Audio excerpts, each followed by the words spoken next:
이대영 박사의 건강 이야기의 이대영입니다.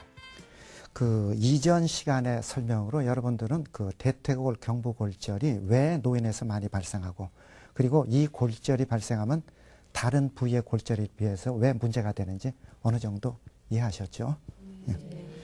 오늘은 대퇴골 경부골절의 증상, 진단, 그리고 그 치료하고 후유증에 대해서 설명드리는 시간입니다. 먼저 그 대퇴골 경부골절의 증상을 살펴보면, 첫째 그 경부골절이 발생하면은 그 고관절이죠. 엉치 부위가 통증이 심해가지고 뭐 움직이거나 일어서기가 도저히 불가능할 정도로 뭐 꼼짝을 못합니다. 그리고 그 골절로 인한 변형이 발생하니까는 뼈가 비틀어지거든요. 비틀어지니까는 다리가 짧아지고 팔이 이렇게 바깥으로 이렇게 돌아가서 비틀어져요. 그러니까 보면 금방 알게 되거든요. 그리고 세 번째로는 그 골절 시의 출혈로 인해 가지고서는 고관절 부위가 땡땡 붓고, 그리고 그래도 늦어서 발견이 덜 됐다. 좀 둔감한 사람은 그래도 발견이 늦은 분이 있거든요. 그런 경우는 하루 이틀이 경과하면은 그 출혈된 부위의 그 피죠. 그 피가 밖으로 배어나 가지고서는 한 하루 이틀 경과하면 그 피멍이 피부에 배 나오게 되거든요. 그러니까 근데 이렇게 그 증상이 뚜렷한 경우에는 사람들이 뭐 단순 타박이다 뭐 이렇게 생각해가지고 뭐 무심히 넘기는 수가 없으니까 문제가 되지 않죠. 근데 불행하게도 이런 경우에는 아주 그 골절 부위가 아주 심하게 전이 되거나 뼈가 퉁그러진 경우에 주로 나타나는 증상이고, 그 단순히 그 실금만간 미세한 골절은 그 이런 증상이 주로 나타나지 않고 이 고관절이죠. 엉치 부위가 그 견딜 만한 통증이거든요. 그런 증상이 주로 나타나고, 또 그 가장 문제가 뭐냐면은 힘들지만은 이렇게 쫄름쫄름하고 이렇게 움직일 수가 있습니다. 화장실도 가고 뭐 힘들지만. 그러니까는 대부분은 그 골절이라고 생각이 잘 안 들 정도거든요. 그리고 또 하나는 그 대퇴골 경부골절은 그 큰 외상보다는 뭐 보행조에 이렇게 넘어지거나 주저앉는 이렇게 가벼운 충격으로 많이 발생하는데 이제 그렇게 설명드렸잖아요. 그러니까 이렇게 충격 심하지 않고, 그 다음에 단순히 실명한 선상골절이고, 그리고 증상 심하지 않고, 이렇게 되면은 실제로 웬만한 사람은 골절이라고 상상이 하기 힘들기 때문에 골절 발생 후에 상당히 시간이 경과하거나, 안 그러면 골절 부위가 나중에 이렇게 퉁그러져 나가서 통증이 심해서 꼼짝 못하거나, 이런 경우에 주로 병원을 찾는 경우가 꽤 있습니다. 꽤 있어요. 그러니까 나이 든 노인은 그 가벼운 충격으로도 골다공증 때문에 대퇴골 경부골절이 발생할 수 있고, 또 그 증상 또한 심하지 않다는 사실 꼭 기억하셔야 됩니다. 그리고 더 중요한 사실은 그 이런 분들이 노인이거든요. 그러니까는 진단이 늦어지는 겁니다. 진단이 늦어지면 치료 기간이 또 덩달아서 지연될 수밖에 없거든요. 그렇게 치료 기간이 지연되면은 문제가 뭐냐면은 사망률이 높아지고, 그 후유증이죠. 그 다음에 그 후유증 발생률이 빨리 수술한 경우보다 훨씬 증가하게 됩니다. 훨씬 증가. 자, 그러면은 이런 증상으로 고생하는 대퇴골 경부골절 환자는 그 어떤 방법으로 진단하는지 한번 살펴볼 필요가 있거든요. 그러니까 첫째가 지금 설명드린 여러 가지 증상이에요. 그리고 두 번째가 방사선 검사거든요. 그러니까 그 다른 골절하고 똑같이 골절은 대부분 엑스레이죠. 단순 방사선 검사로 충분히 진단이 가능합니다. 그런데 문제는 이 단순 방사선 검사는 한계가 있어요. 그래서 어떤 골절이든지 간에 단순히 실금만간 아주 미세한 골절은 이 엑스레이죠. 단순 방사선 검사로는 확인이 안 되는 경우도 종종 있으니까 단순 방사선 검사의 한계점을 반드시 이해해야 됩니다. 그래서 그 지금 설명드린 대로 이렇게 단순 방사선 검사가 정상이더라도 고관절의 통증이 뭐 별거 아니게 다친 것 같은데도 하루가 아니라 하루 이틀 지나도 자꾸 또 증상이 좋아지지 않고 통증이 지속된다면은 이 경부골절 확인해 가지고 MRI나 동위원소 검사를 하는 게 좋다는 뜻입니다. 그리고 세 번째 그 진단 방법에 지금 금방 설명드린 MRI 검사가 있거든요. 그러니까 이 MRI 검사는 실제로 골절 확인에는 아주 정확한 판정을 내려주는데, 이 골절 확인뿐 아니라 그 주위에 힘줄이나 인대, 그 다음에 근육 손상 여부도 같이 파악이 가능해요. 그러니까는 골절 확인도 가능하고, 그 다음에 치료 방법의 결정도 도움을 주니까 솔직히 대퇴골 경부골절 진단의 MRI 검사는 아주 유용한 검사입니다. 그리고 네 번째 검사가 또 동위원소 검사가 있거든요. 근데 이 동위원소 검사는 옛날에는 대퇴골 경부골절 진단 목적으로 많이 사용했는데 이 MRI가 개발된 이후에는 MRI만 가지고도 충분히 진단이 가능하고 MRI는 동위원소 외에 다른 것까지 보이니까 그 최근에는 그 동위원소 검사는 잘 시행하는 검사는 아닙니다. 그런데 여러분 아셔야 될 게 그러면 대퇴골 경부골절은 무조건 MRI 검사라냐? 그건 절대 아니죠. 단순 엑스레이 검사만 하더라도 골절이 보이면 뭐 그럼 더 이상 검사할 필요가 없으니까. 그러니까 모든 그 대퇴골 경부 골절 환자를 무조건 MRI 검사는 시행하지는 않고 엑스레이 단수 방사선 검사는 괜찮아 보이는데 아무래도 골절이 의심스럽다. 이런 경우에 MRI 검사를 시행한다는 뜻입니다. 자, 그럼 대퇴골 경부 골절의 지금까지 증상, 진단 방법에 대해서 설명드렸으니까 그 치료에 대해서 이제 살펴볼 필요가 있거든요.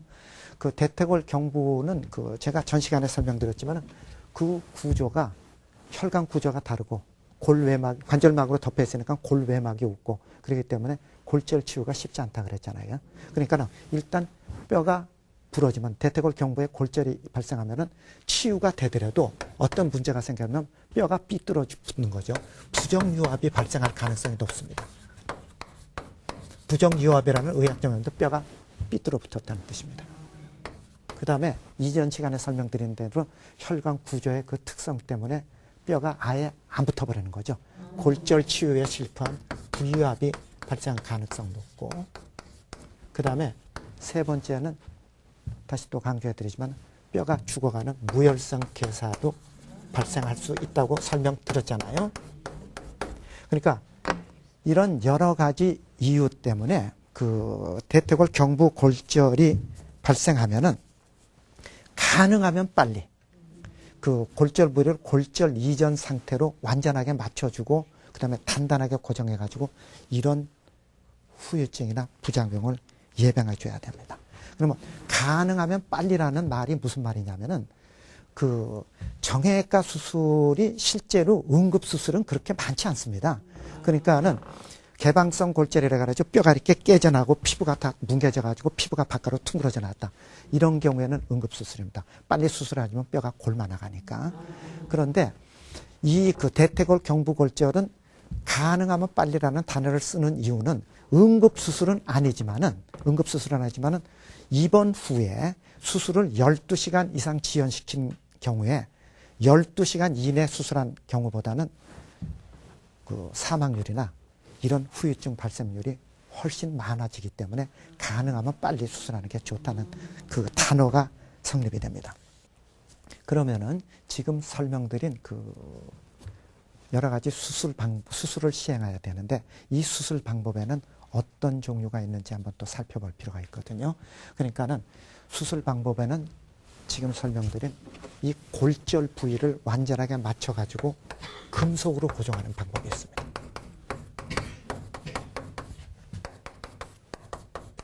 그리고 두 번째는 아예 골절 부위를 뜯어내서 없애버리고 인공 관절로 바꿔주는 방법이 있어요. 그러면은 먼저 처음에 그 골절 부위를 그 금속으로 고정하는 수술 방법을 설명드리면은 첫째가 골절 부위를 완전하게 맞춰주고 여러 개의 스크류를 고정하는 방법이 있고 그 다음에 압박 스크류를 고정하는 방법이 있습니다. 한번 사진 볼까요? 지금 이 부위는 여기가 부러졌어요. 먼 데에서 잘 안 보이지만 부러지는 게 보이거든요. 그래서 골절 부위를 완전하게 맞춰주고 여러 개의 스크류를 하나, 둘, 세 개 가지고 고정해서 맞춰줬거든요. 이 방법도 있고 그 다음 사진 볼까요? 다시 이분은 이 부위가 부러졌습니다. 이 부위가 부러진 거를 압박 스크류에서 조금 다른 방법으로 고정하는 방법입니다. 두 방법에는 크게 차이는 없습니다. 그런데 의사의 선호도 그 다음에 그 골절의 위치에 따라서 방법이 조금 달라질 수 있습니다.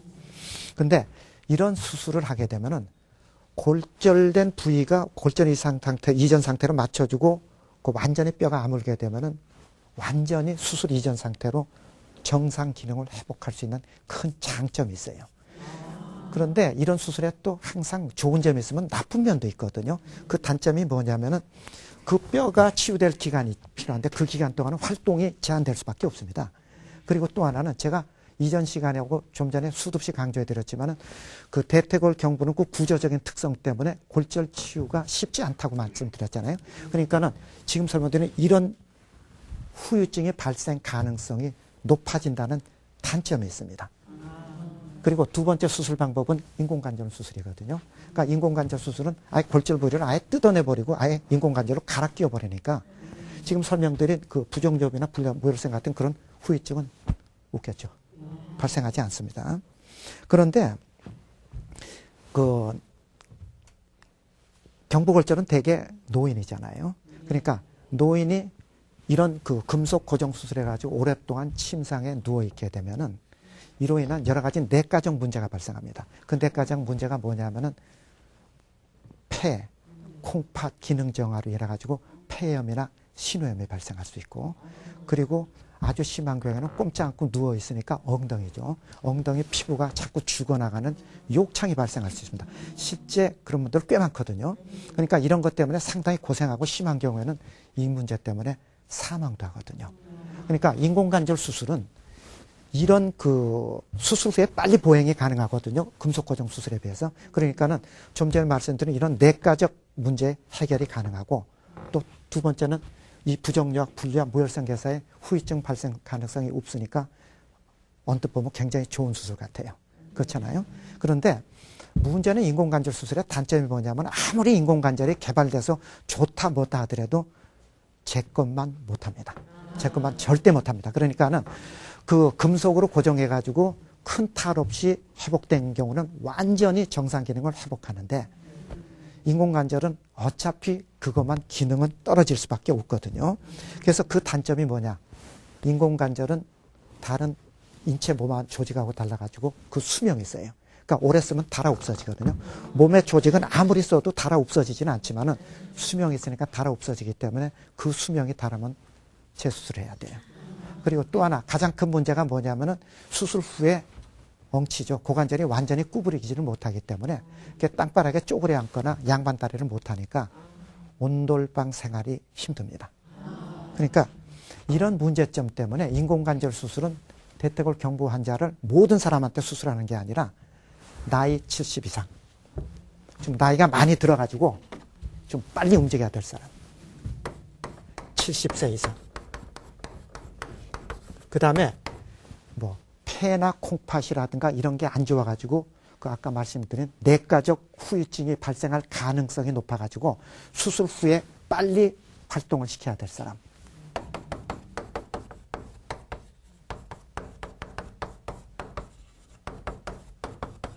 그 다음에 세 번째는 엑스레이 골절을 모양을 봤더니 아무래도 부정유약, 분류약, 무혈성 같은 후유증 발생 가능성이 높은 사람, 이런 사람한테 주로 시행하는 수술 방법입니다. 한번 볼까요? 대퇴골 경부 골절인 분을 아예 뜯어내버렸습니다. 뜯어내버리고 인공관절로 바깥 끼워버린 엑스레이 모양입니다. 자, 그러면은 이런 그 대퇴골 경부 골절 환자의 후유증은 뭐가 있나 한번 또 살펴볼 필요가 있거든요. 그러니까 대퇴골 경부 골절 환자의 후유증은 단순 금속 고정을 시행했을 때 이 분류합의 발생 빈도는 20%입니다. 생각보다 높거든요. 그리고 무혈성 개사 발생 빈도는 15 내지 20%. 생각보다 높죠.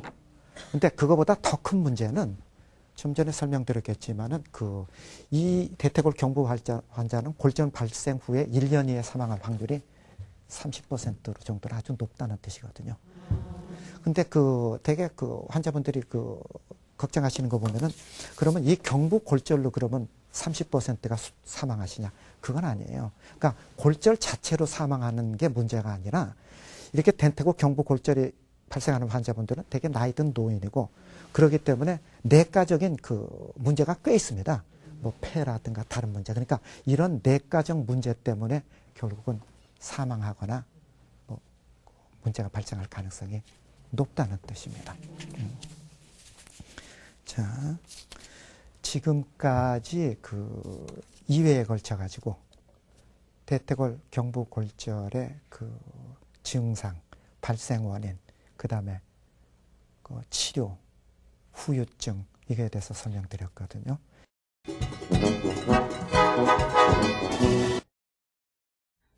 작은 실금만 가도 죽음까지 이른다고 그러는데요. 그 예방법은 없나요? 예, 그 다시 또 강조해 드리지만은 대퇴골 경부골절은 심한 충격보다는 가벼운 충격으로 골절을 발생하고, 그렇게 골절이 발생하면은 뼈가 퉁그러지는 경우보다는 실금만 가는 경우가 많다고 설명드렸습니다. 그러니까 이렇게 실금만 가면은 문제점이 뭐냐면은 주위 가족도 그렇고 환자 자신도 그렇고 대퇴골의 경부에 골절이 있다고 생각이 잘 안 돼요. 그러니까는 자꾸 지연이 됩니다.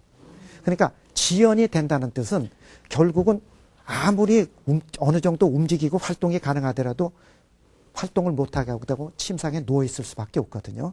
그런데 노인일수록 활동을 안 하고 침상에 오래 누워있고 활동량이 줄어들면 그로 인한 내과적인 문제가 엄청나게 생깁니다. 가장 많은 게 우선 폐가 기능이 떨어져가지고 폐에 염증이 생기는 폐염이 발생할 수 있고, 꼼짝 않고 누워있으면 피부가 자꾸 눌림을 당해가지고 피부의 혈액순환자로 피부가 죽어나가는 욕창이 발생하고, 이런 게 생기면 결국 그게 죽음에 이르는 길이거든요. 그러니까 제가 지금 설명드리는 거는 조금 좀 과장입니다.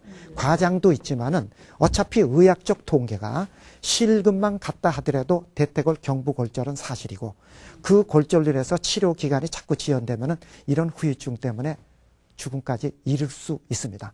물론 그 가능성 그렇게 많지 않지만은 이런 식으로 죽음까지 이를 수 있다는 것을 알고 계셔야지 경각심을 가지고 미리미리 여러분 가족 중에서 할아버지 할머니가 계시면은 예방이 가능하다는 뜻으로 강조해 드리는 겁니다. 그러니까 실제로 가능성은 많지 않지만 실금만 가도 사망하실 가능성은 존재합니다.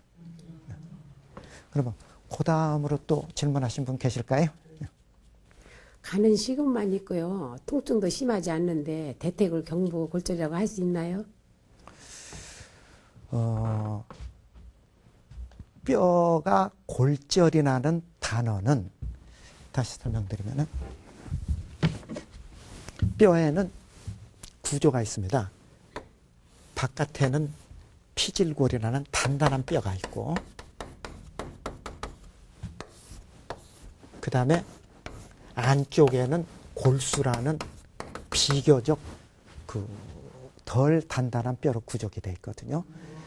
그래서 우리가 엑스레이를 볼 때 가장자리에 하얗게 보이는 부위가 바로 피질골입니다. 그런데 골절이라는 단어는 정의입니다. 골절이라는 정의는 피질골의 연속성이 끊어지는 겁니다. 끊어지는 겁니다. 그러니까 이게 퉁그러졌든 안 퉁그러졌든 실금만 갔다는 하더라도 어차피 이 피질골의 연속성은 끊어진 거거든요.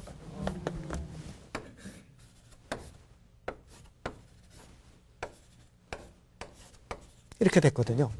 그러니까는 어차피 발견이 덜 되는 거 뭐죠? 골절은 맞다는 뜻이거든요. 골절이 맞아요. 그렇기 때문에 이거를 그냥 놔두고 그냥 무심히 활동하면은 하루 이틀 경과하면서 처음엔 증상이 심하지 않으니까 그냥 모를지 모르지만 퉁그러져 나갑니다. 퉁그러져 나갑니다. 퉁그러져 나갑니다. 그리고 또 하나는 노인이 되면은 모든 조직의 기능이 떨어지니까 통증에 대한 느낌도 둔감하고 그거를 표현하는 방식도 둔감하시거든요. 그렇기 때문에 가족들도 쉽게 놓칠 수가 있어요. 그러니까 실금만 가도 정확하게 골절입니다. 정확하게 골절입니다. 자, 이대용 박사의 건강 이야기는 오늘로 대퇴골 경부 골절 2회에 거친 시간을 마감하고, 다음 시간에는 대퇴골두 무혈성 괴사를 가지고 여러분을 모시도록 하겠습니다. 여러분 다음 그 시간까지 안녕히 계십시오.